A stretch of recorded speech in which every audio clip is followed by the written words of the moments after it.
بسم اللہ الرحمن الرحیم۔ رسول اللہ صلی اللہ علیہ وآلہ وسلم نے ارشاد فرمایا، جو شخص کسی کاہن کے پاس جا کر اسے کسی گم شدہ چیز کے بارے میں دریافت کرے تو اس شخص کی 40 روز تک نماز قبول نہیں ہوتی۔ رسول اللہ صلی اللہ علیہ وآلہ وسلم نے ارشاد فرمایا، جبریل علیہ السلام نے مجھے ایک لہجے پر پڑھایا تو میں نے اسے واپس بھیجا۔ میں ان سے مزید لہجوں کی درخواست کرتا رہا اور وہ مجھے مزید لہجے عطا فرماتے رہے، حتیٰ کہ 7 لہجے مکمل ہوئے۔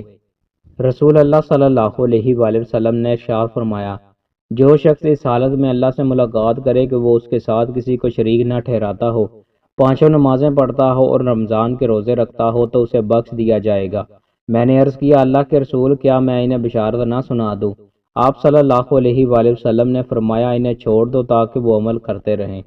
رسول اللہ صلی اللہ علیہ وآلہ وسلم نے ارشاد فرمایا، جب تم قضائے حاجت کے لیے جاؤ تو قبلہ کی طرف منہ کرو، نہ پشت، بلکہ مشرق یا مغرب کی طرف منہ کرو۔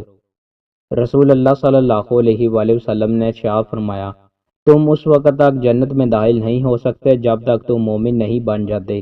تم اس وقت تک مومن نہیں بن سکتے جب تک تم باہم محبت نہیں کرتے۔ کیا میں تمہیں ایسی چیز نہ بتاؤں جب تم اسے کرنے لگ جاؤ گے تو تمہاری باہم محبت ہو جائے؟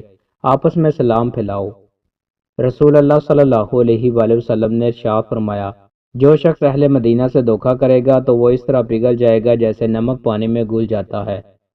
رسول اللہ صلی اللہ علیہ وآلہ وسلم نے ارشاد فرمایا، اس ذات کی قسم جس کے ہاتھ میں محمد صلی اللہ علیہ وآلہ وسلم کی جان ہے، تم میں سے کسی پر ایک دن ایسا بھی آئے گا کہ وہ مجھے نہیں دیکھے گا، پھر اگر وہ مجھے دیکھ لے تو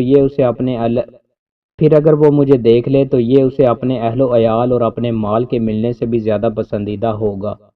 رسول اللہ صلی اللہ علیہ وآلہ وسلم نے ارشاد فرمایا، حیا ایمان کا حصہ ہے اور ایمان والے جنت میں ہوں گے، جبکہ فحش گوئی برائی ہے اور برائی والے جہنم میں جائیں گے۔ عبداللہ بن مغفل رضی اللہ تعالیٰ عنہ سے روایت ہے کہ انہوں نے ایک آدمی کو کنکریاں پھینکتے ہوئے دیکھا تو انہوں نے کہا، کنکریاں مت پھینکو، کیونکہ رسول اللہ صلی اللہ علیہ وآلہ وسلم نے کنکریاں پھینکنے سے منع فرمایا ہے، اور آپ صلی اللہ علیہ وآلہ وسلم نے فرمایا، اس سے نہ تو شکار کیا جا سکتا ہے اور نہ دشمن کو زخمی کیا جا سکتا ہے، لیکن یہ پھینکنا دانت توڑ سکتا ہے اور آنکھ پھوڑ سکتا ہے۔ دوستوں، مزید اچھی ویڈیوز کے لیے ہمارے چینل کو سبسکرائب لازمی کریں۔ بہت شکریہ۔